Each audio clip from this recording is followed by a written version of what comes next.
Hey, I'm here to answer the question.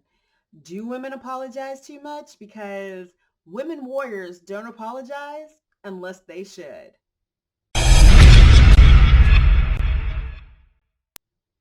Hi, I'm Nile Harris and welcome back. I am a life strategist, business consultant, and speaker working with growing and transitioning entrepreneurs and professionals to pursue their passion with a plan by gaining clarity, setting goals, and getting things done.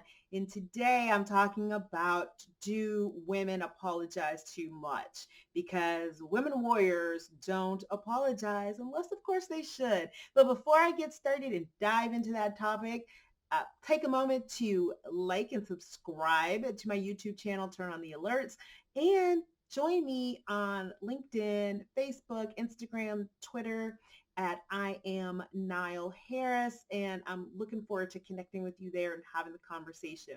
So do women apologize too much? This is not a video, yet another video in millions of videos talking about how women show up in the world or blaming women for how they show up in the world.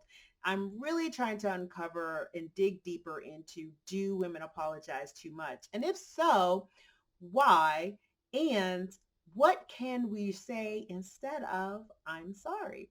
So women warriors, and I'm all about the warrior. I think everybody has a warrior spirit. And over time, that warrior spirit may be silenced, but it never goes away.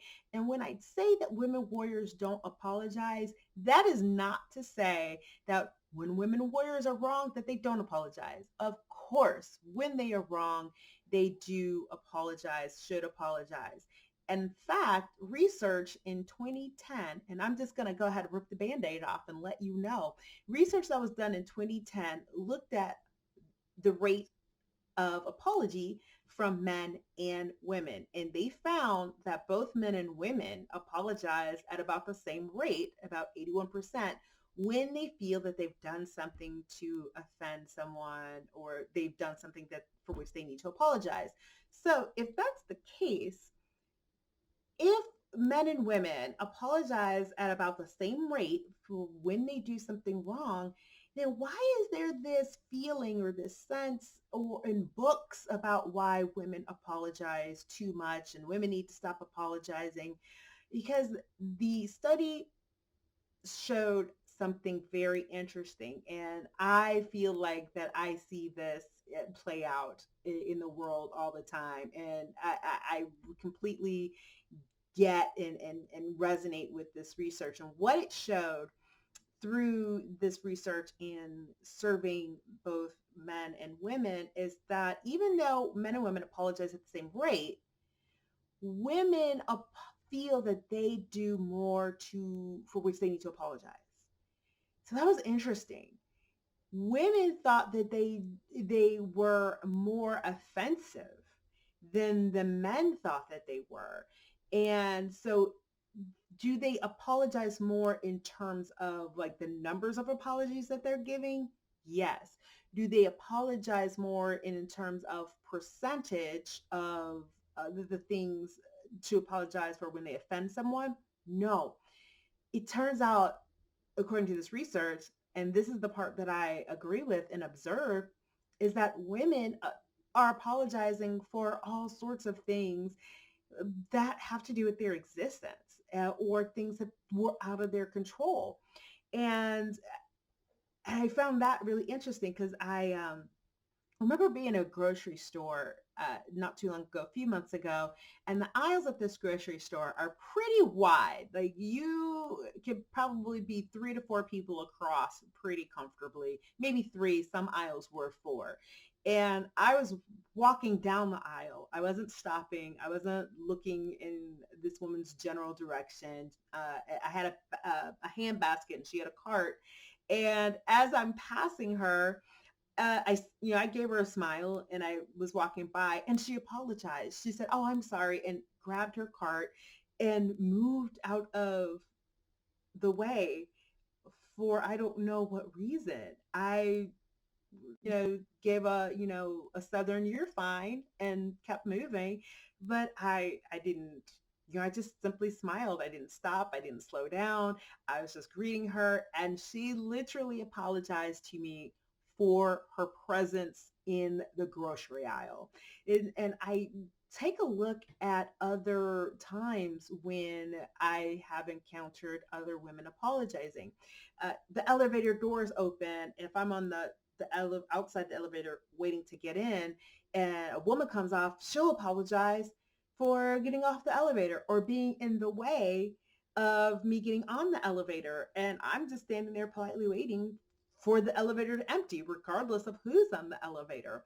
And I feel in my experience that I do see women apologizing for their existence.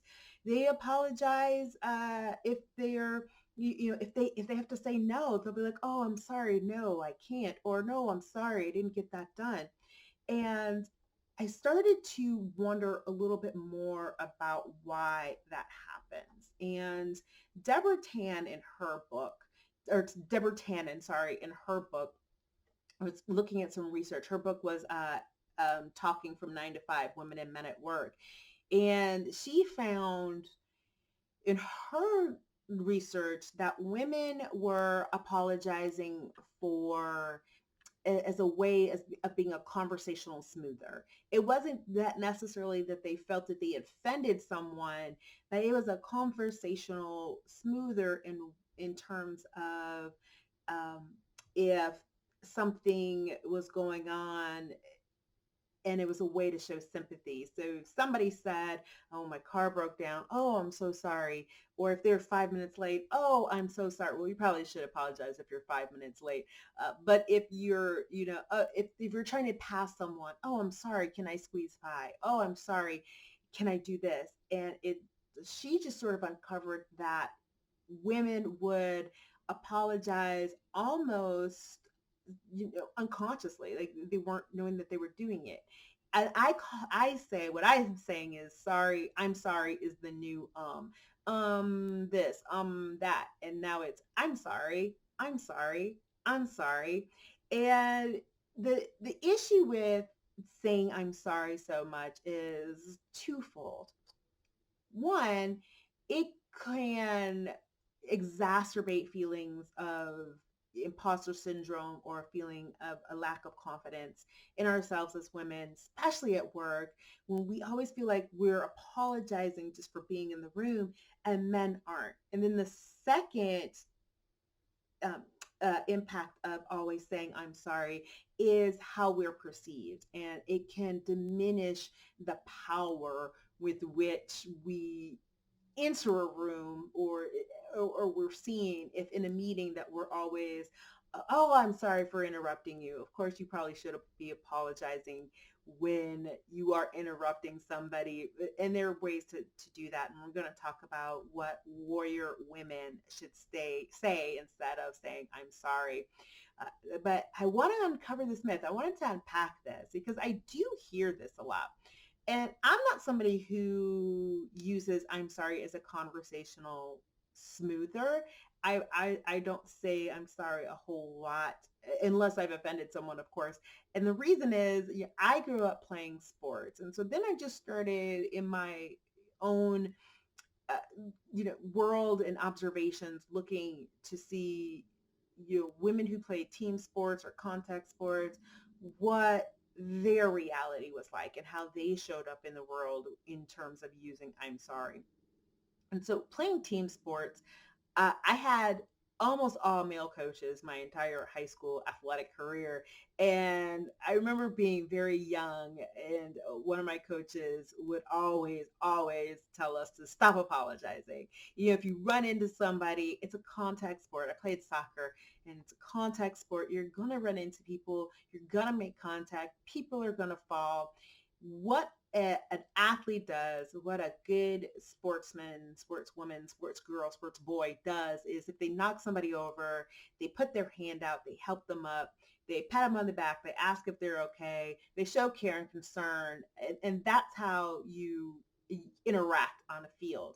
And you don't have to say I'm sorry. You both made a choice to be in this moment together, in this game together. Now, when you should say I'm sorry is if you've hurt somebody a great deal, and you really should apologize for that.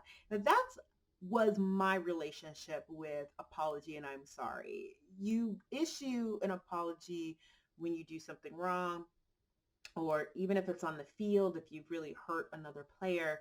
And that carried through for me. And I'm really grateful that my mom made me play sports so much, because not only did the discipline from playing sports, you know, follow me into my adult life, how I show up in terms of my own power, my own agency, how I show up in the room, it's really helped me with that. And it definitely given me confidence to be able to use other words besides I'm sorry, or I apologize. Oh, you know, in that sort of way. A woman warrior that I want to highlight, that I have read a lot about and researched out, is a woman from way back. But I really liked how she approached ruling Egypt. When she was ruling Egypt, she balanced the masculine and the feminine. And this is what I say with warriors. Sometimes we tend to think that warriors are men, and history is filled with real and mythical women warriors, but it's not popular to talk about women warriors. And so I want to talk about women warriors because when we stand in our power and we own ourselves and we use our voice, we're told, yeah, to be quiet, and that wears on us. So this particular woman, Pharaoh Hatshepsut, started out as a queen. Her husband died and her son was an infant, of course, too young to take over. So she rose to be queen, really queen regent, and she made the decisions for Egypt and ruled over Egypt in her young son's stead. Now, what made her so interesting is that first, she wasn't necessarily being taken seriously as queen.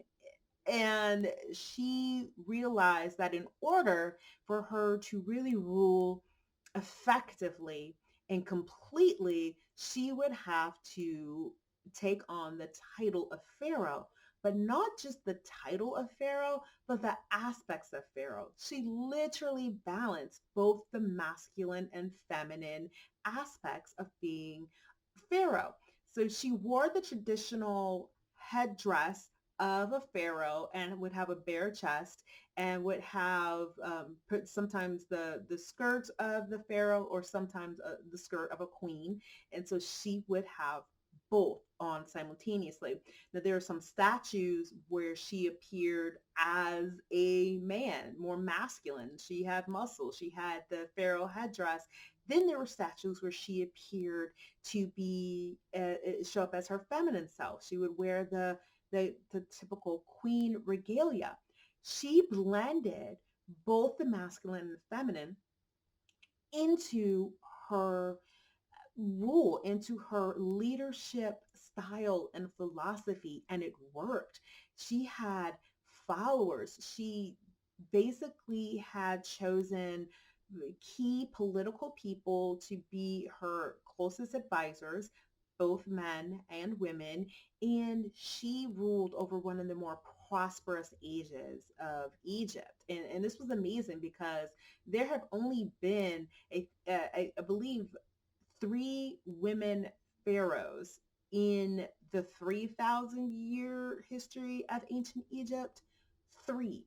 And she was one of them, and clearly one of the most prosperous ones. I went to Egypt, and one of the main things I wanted to do, of course, I wanted to see the Sphinx and the pyramids of Giza, and visit the Valley of the Tombs. I wanted to see Hatshepsut's temple, and it is magnificent. It is huge, and it is the crowning achievement of her rule. She was beloved, and her legacy was so strong and powerful that she is buried in the Valley of the Kings. Uh, that says a lot. Queens aren't buried in the Valley of the Kings, only the kings, hence the term. So for her to be able to rise to that level of power and manage both, Now, eventually, her son rose to become pharaoh.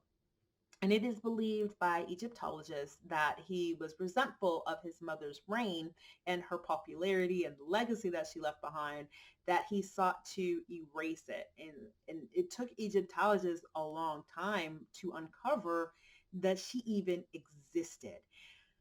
Oh, let's pause there for a second. How many of us feel like when we show up as our warrior, powerful selves and we are doing amazing things and we putting out our best work and we have followers and we're leaving a legacy, that somewhere someone resents it and attempts to erase us? And maybe that's why we apologize, right? Maybe that's why we use I'm sorry as a conversational soother, because we feel our power and we think that maybe potentially our power is overshadowing someone else. Well, this is exactly why women warriors don't apologize unless they should, because it does not matter if your shine is bright. There's enough light in the world for everyone, and you don't have to diminish your shine so that someone else can shine. There's enough shine for everyone. And that's what I mean by women warriors don't apologize. Now, if you find yourself in a cycle of I'm sorry, what are some of the things that you can say instead? How can you be Pharaoh Hatshepsut in right now in your life? So what are some of the things that you can say instead of I apologize or I'm sorry? You can say nothing. That's right. Not everything requires an explanation. Just nothing. I'm not saying being rude and I'm not saying being non-responsive. Just when you're getting up the elevator, say nothing. The woman in the grocery store, she could have just smiled and said hi or just said nothing and I would have thought nothing of it. I actually thought more about her because she said I'm sorry when I was just passing by. If you are passing by someone, instead of instead of oh, I'm sorry, can I get by? I'm sorry, I apologize. Excuse me or pardon me. What's it? Excuse me or pardon me. Not sorry to bother you. It's excuse me. Can I get by? Pardon me. Do you mind if I slip by? And that's the third one. Do you mind if I?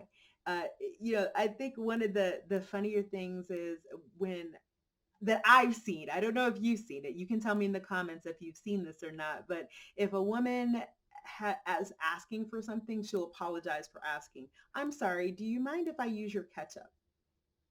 I'm sorry. Can I borrow your ketchup? I'm sorry. Do you? Again, that conversational smoother. And it's just sort of there, and she probably doesn't even realize it. But do you mind if I? Can I? Might I borrow that? All acceptable. Another one that I've experienced or observed is apologizing for someone's time. I'm sorry for taking up your time. Even if they've agreed to meet, even if this is a mutually agreed upon meeting, I'm sorry for babbling. I'm sorry for taking up your time with this. Just, I appreciate your time. Just that's it. I appreciate you taking your time out of your day for this. I know you didn't plan for it. Or I appreciate you taking time to meet with me. I really loved hearing your feedback. That's it. The next part of that or an extension of that is just simply thank you. Just show the gratitude. Thank you for going out of your way to help me.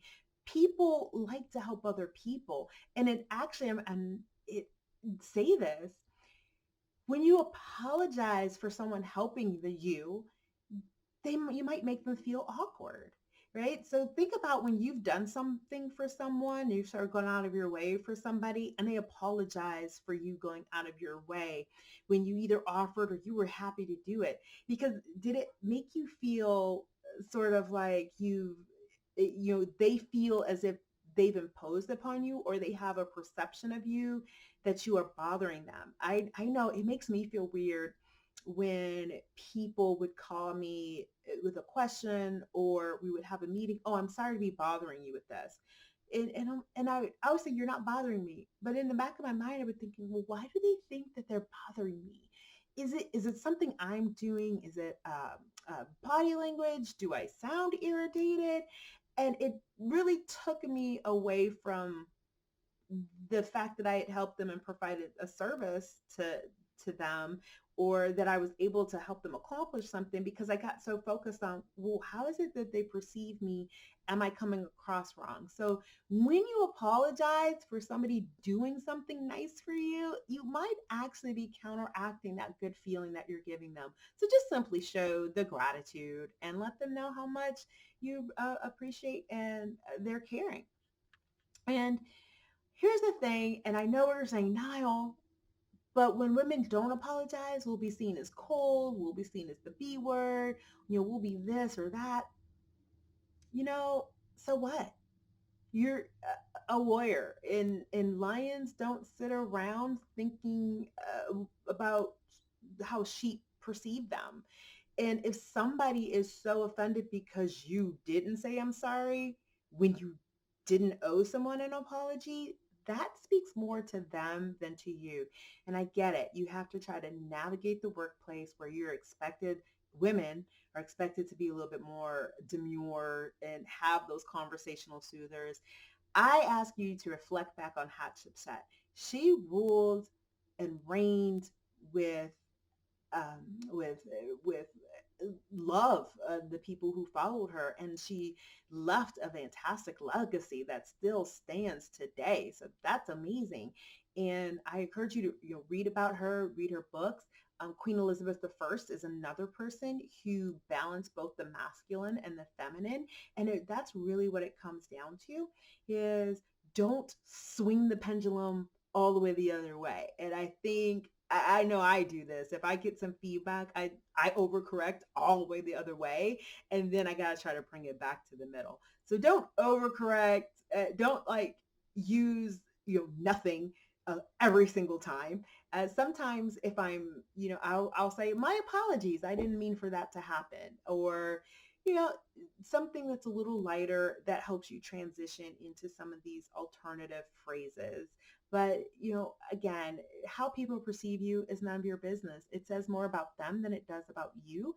And just continue to be your warrior woman self and use these alternative phrases and don't apologize. But here's the thing. Let's stop with women apologize too much. It's what women apologize for that can be problematic or be a challenge or be an issue. And we just need to stand in our power, feel comfortable in our power, and also feel comfortable when others are uncomfortable in our power. That's just the way of the world. So that's it. I love it if you would subscribe to YouTube, turn on the alerts, and join me at I am Nile Harris on Instagram, Facebook, Twitter.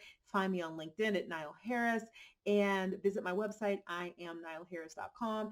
I would love for us to continue these conversations.